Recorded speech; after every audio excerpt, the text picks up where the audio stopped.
Şəftəxal kəndi rayon mərkəzindən 21 kilometr cənub-şərqdə, Kür çayının sahilində yerləşir.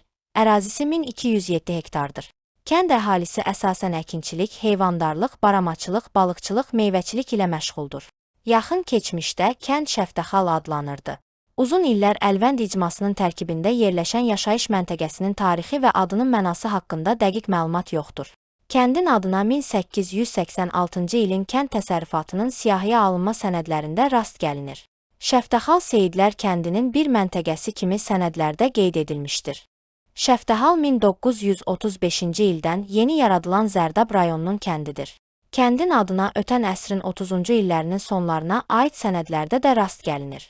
Kollektivləşmə zamanı kənd ərazisində Stalin adına kolxoz yaradılıb. Müharibədən əvvəl Zərdab rayonunun Zərdab Staxanovçusu qəzetində Mircəfər Bağırovun Şəftəxal kəndinin Stalin, Şahsünlü kəndinin Əkinçi və Seyidlər kəndinin Qırmızı Oktyabr kolxozlarına getməsi barədə məlumat çap edilib. Şəftəxal kolxozu sonralar Komsomol adlanıb. Şəftəxal kəndi 1961-ci ildə Şıxbağı kənd Sovetliyinin, 1977-ci ildə isə Şah Hüseynli kənd Sovetliyinin tərkibində yerləşir. Kənd müstəqilliyimizin ilk illərində də Şah Hüseynli inzibati ərazisinin tərkibinə daxil idi. 14 iyul 1998-ci ildə Şəftəxal və Aşağı Seyidlər kəndi Şah Hüseynli kənd inzibati ərazi dairəsinin tərkibindən ayrılmış və Şəftəxal mərkəz olmaqla Şəftəxal kənd inzibati ərazi dairəsi yaradılmışdır. El arasında Şəftəxal da adlanan kəndin adı Azərbaycanda ən nadir yer, məkan adlarından biridir. Kəndin adı ilə bağlı müxtəlif fikirlər mövcuddur. Yerli sakinlərin bildirdiklərinə görə kəndin adı Şəfi Xal adlı şəxslə bağlıdır və mənası xallı şəfi anlamındadır. Bəzi araşdırmaçılar kəndin adının ərəb və fars tərkibli Şiftəxal sözündən götürüldüyünü yazır. Şiftəxal sözü vurğun, məftun olmuş, aşiq mənasındadır. Yaşayış məskənində Xəlilli, Səfilər, Xallı adlanan nəsil və ailələr ilə yanaşı Sadıqlı, Veysəlli, Mehdili adlanan ailələr də məskunlaşmışdılar. Şəftəxal kəndinin ərazisində Mehdilər adlı yaşayış məskəni var. Araşdırmaçılar kəndin adını Mehdili adlanan nəslin adı ilə bağlayırlar. Şəftəxal ərazisində söyüd, qovaq, müxtəlif meyvə ağacları olan bağ var və kəndin adı ilə əlaqədar olaraq Şəftəxal bağı adlanır. Zərdab rayon ərazisində Aşağı və Yuxarı Seyidlər adlanan yaşayış məntəqələri var. Aşağı Seyidlər kəndi rayon mərkəzindən 22 kilometr cənub-şərqdə, Kür sahilində yerləşir, ərazisi 1008 hektardır. Kəndin əvvəlki adı Seyidlər olub və 6 may 1997-ci ildən dəyişdirilərək Aşağı Seyidlər adlandırılmışdır. Kənddə heyvandarlıq, taxılçılıq, baramaçılıq, pambıqçılıq, bostan və tərəvəzçilik, balıqçılıq inkişaf etmişdir. Aşağı Seyidlər kəndində ilk dəfə Seyidlər adlanan nəsil məskunlaşmışdır. Yerli məlumatlara əsasən Seyidlilər buraya Kürün qarşı sahilindən, İmişlinin Məmmədli kəndindən ayrılıb gəlmişdilər. Bəzi mənbələrdə həmin insanların türkləşmiş ərəblər olduğu qeyd edilir. Seyidlər sözü ərəblərin Qureyş qəbiləsindən olan Seyidlər tayfası ilə bağlıdır. Ağa, cənab, tayfa başçısı mənasını verir. Peyğəmbərimizin 3-cü nəsildən babası Haşimin nəslindən olanları Seyid adlandırıblar.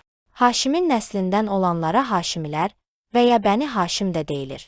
Hələ cahiliyyə dövründə Məkkəni ziyarət etməyə gələn ərəbləri şəhərdə yerləşdirib onlara yemək vermək və Zəmzəm quyusundan su paylamaq ixtiyarı Bəni Haşimdə idi. Sonralar Seyid sözü ehtiram əlaməti olaraq bir titul kimi işlədilmişdir. İslam dinində Peyğəmbərimizin və ondan sonra gələn səhabələrin dövründə Seyid titulu olmamışdır.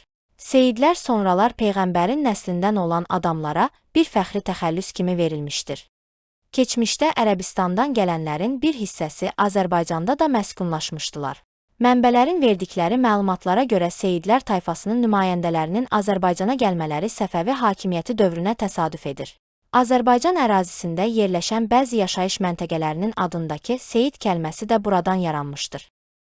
Əslən Yuxarı Seyidlər kəndindən olan jurnalist Sarvan Kərimov, Seyid sözü ilə bağlı yer adlarının Səud sözündən yarandığını bildirir və yazır ki, Yəzidin hakimiyyətə gəlməsindən sonra təriqətlər arasında müharibələr başlandı. Abbasilərin 500 illik xəlifəliyi dövründə də çəkişmələr davam etdi. Ələvilər ətraf ölkələrə təbliğatçılar göndərir, insanları Abbasilərə qarşı mübarizəyə çağırırdılar. Belə təbliğatçılar Azərbaycan ərazilərində də fəal idilər və yerli əhali onlara Səud, yəni Səuddan gəlmə deyirdilər. Səud sözü sonralar Seyid kimi formalaşdı və hətta yerli əhali Səudların Peyğəmbərimizin nəslindən olmalarını düşünərək onlara xüsusi hörmətlə yanaşırdılar. 1886-cı ildə Əlvənd Seyidlər Otmanavalı, Sovla və Qədvənd olmaqla 4 yaşayış məntəqəsinə bölünmüş, Seyidlər kəndində 110 ev, 629 nəfər əhali qeydə alınmışdır. Seyidlər məntəqəsinə müasir Aşağı Seyidlər, Böyük kənd və Şəftəxal kəndləri daxil idi. Aşağı Seyidlər kəndinin adına 20-ci əsrin əvvəllərinə aid olan sənədlərdə də rast gəlinir. 1911-ci ildə Göyçay qəzasının Əlvənd kənd icmasına daxil olan Seyidlər yaşayış məntəqəsi qəza mərkəzindən 75 vers məsafədə yerləşir. Yaşayış məntəqəsinin 106 təsərrüfatında 488 nəfər kişi, 396 nəfər qadın olmaqla cəmi 884 nəfər əhali yaşamışdı. Kənd Azərbaycan Cümhuriyyəti dövründə Sovet hakimiyyətinin ilk illərində Göyçay qəzasının kəndi olub. Əlvənd icmasına daxil olan Seyidlər kəndində 1917-ci ildə 204 ev, 1921-ci ildə isə 195 ev qeydə alınmışdır. Yaşayış məntəqəsi 1926-cı ildə Göyçay qəzasının yeni yaradılmış bölgələrindən biri olan Mollakənd bölgəsinə daxil edilmişdir. 1929-cu ildə Göyçay qəzası ləğv olunmuş və kənd 1935-ci ildə yeni yaradılan Zərdab rayonunun tərkibinə daxil edilmişdir. Seyidlər kəndi 1961-ci ildə Şıxbağı kənd Sovetliyinin, 1977-ci ildə isə Şah Hüseynli kənd Sovetliyinin tərkibinə daxil idi. Kənd müstəqilliyimizin ilk illərində də Şah Hüseynli kənd inzibati ərazisinin tərkibində yerləşmişdir. 14 iyul 1998-ci ildə Şəftəxal və Aşağı Seyidlər kəndi Şah Hüseynli kənd inzibati ərazi dairəsinin tərkibindən ayrılıb və Şəftəxal mərkəz olmaqla Şəftəxal kənd inzibati ərazi dairəsi yaradılıb.